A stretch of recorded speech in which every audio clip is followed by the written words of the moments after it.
7.9 Life FM. As we say, our Gadget Guru, good morning to you, Mathan. Good morning, Mike. Thanks for having me back. It's so good for you to be back into the studio. I did actually miss having this conversation last week over the phone. Yes, it's not quite the same. No, it's not. I like to see your glowing eyes and your smiling face. Now, I must say thank you straight off, because the topic you have for me today is something that you would never, ever think of. It's one of those things that you think about it, but it's far too late. The question is, do you have a social media will?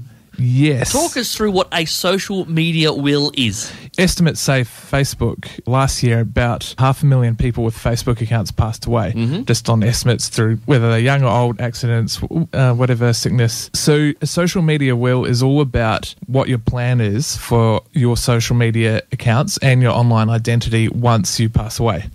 So that includes email addresses and anything else that you have online. Yep. So it's just to have a think and a discussion with your family, even to the point of putting something in your will to talk about your wishes for your online identity once you pass.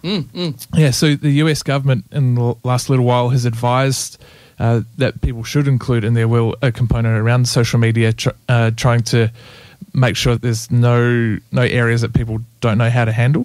And I mean, there can be tricky parts with, obviously, passwords change due to certain requirements, but the recommendation would be to have some sort of safe environment set up through a lawyer or some person you trust close to your spouse or someone like that, where your passwords are noted and kept secure, and access to your accounts, and just how all your secret questions and all of that set up. So if you were to pass tomorrow or in a few years down the track, they would know exactly what your wishes are. And yeah, just so and there are things like Facebook have memorial pages, so you can notify when someone does pass.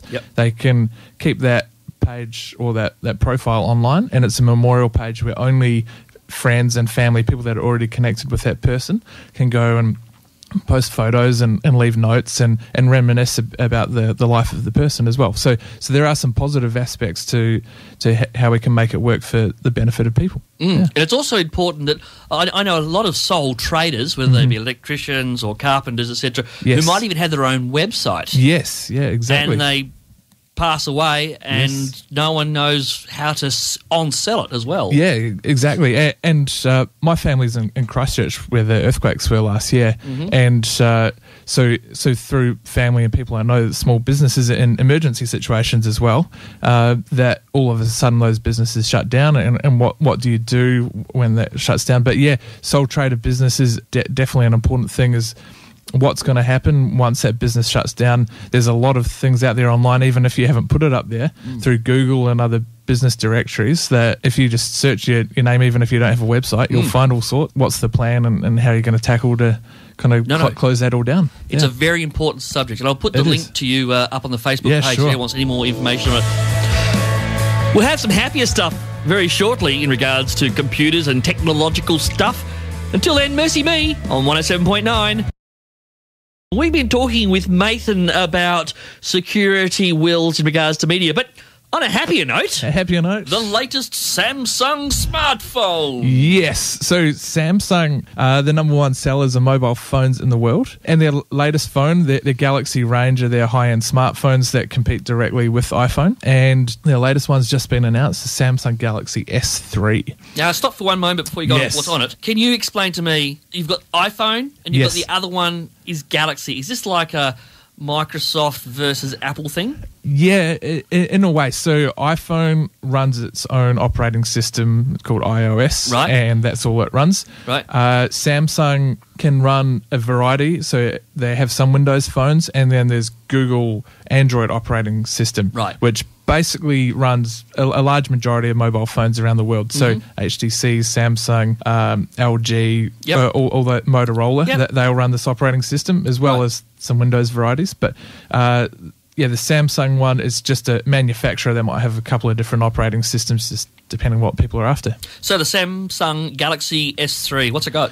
So it's 4G capable, just depending on where it which continents, and might have a different variant for each continent. But so super fast connection to the internet, quad core processor. Oh, I know what that is. Yes, I was listening 3 weeks ago. That's right. It means it's really fast. You can do lots of things at once. So like shoot video and take photos at the same time. Yep. So it's capable of handling lots of things.